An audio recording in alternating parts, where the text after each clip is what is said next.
संजय गांधी का शव बगल में रखा था और इंदिरा गांधी राजनीति कर रही थी। विश्वनाथ प्रताप सिंह, जो बाद में भारत के प्रधानमंत्री बने, उस समय उत्तर प्रदेश के मुख्यमंत्री हुआ करते थे।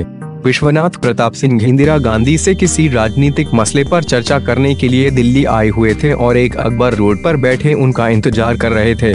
तभी इंदिरा गांधी के सहायक R.K. धवन आए और सीधे उनके कक्ष में गए। वहां उन्होंने इंदिरा गांधी को एक बड़े हादसे की सूचना दी। इंदिरा गांधी तुरंत ही धवन के साथ एम्बेसडर कार में घटनास्थल के लिए रवाना होगी। दरअसल संजय गांधी का हवाई जहाज क्रैश हो चुका था। इंदिरा गांधी के पहुंचने से पहले ही फायर ब्रिगेड ने विमान के मलबे से दोनों शव निकाल लिए थे और उन्हें अस्पताल ले जाने के लिए एम्बुलेंस में रखा जा रहा था। इंदिरा गांधी भी एम्बुलेंस में चढ़ गईं और राम मनोहर लोहिया अस्पताल पहुंची।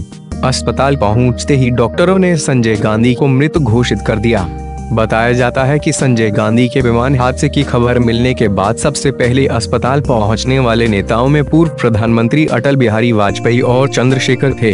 ये दोनों नेता मुश्किल घड़ी में इंदिरा गांधी को ढांढस बंधाने के लिए पहुंचे थे, लेकिन दोनों को उस वक्त झटका लगा जब इंदिरा चंद्रशेखर की तरफ मुड़ी और उन्हें एक तरफ ले जाकर बोली कि मैं कई दिनों से आपसे असम के बारे में बात करना चाह रही थी।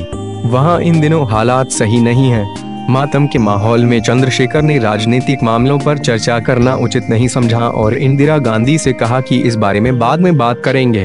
लेकिन इंदिरा गांधी ने इस पर जवाब दिया कि नहीं, ये मामला बहुत महत्वपूर्ण है। इंदिरा गांधी के शब्द सुनकर चंद्रशेखर हक्के बक्के रह गए। चंद्रशेखर के गले के नीचे ये बात उतर ही नहीं रही थी कि एक माँ उस वक्त कैसे राजनीति के बारे में बात कर सकती है जिसके जवान बेटे की कुछ देर पहले ही विमान हादसे में मौत हो गई हो और शव बगल के कमरे में पड़ा हुआ है। इसी बीच विश्वनाथ प्रताप सिंह भी अस्पताल पहुंच गए। उनसे भी इंदिरा गांधी ने कुछ ऐसा ही कहा जिसे आत्मसात करना उनके लिए उस वक्त संभव नहीं था। विश्वनाथ प्रताप सिंह से इंदिरा गांधी ने कहा कि आप तुरंत लखनऊ लौटे क्योंकि वहां पर इससे बड़े मसले हल करने के लिए पड़े हैं। बताया जाता है कि इंदिरा गांधी के इस व्यवहार को देखकर इन नेताओं को झटका लगा। जिस मां के बेटे का शव आंखों के सामने रखा हो वो परेशान होने के बजाय राजनीति को लेकर दिशा निर्देश दे रही है।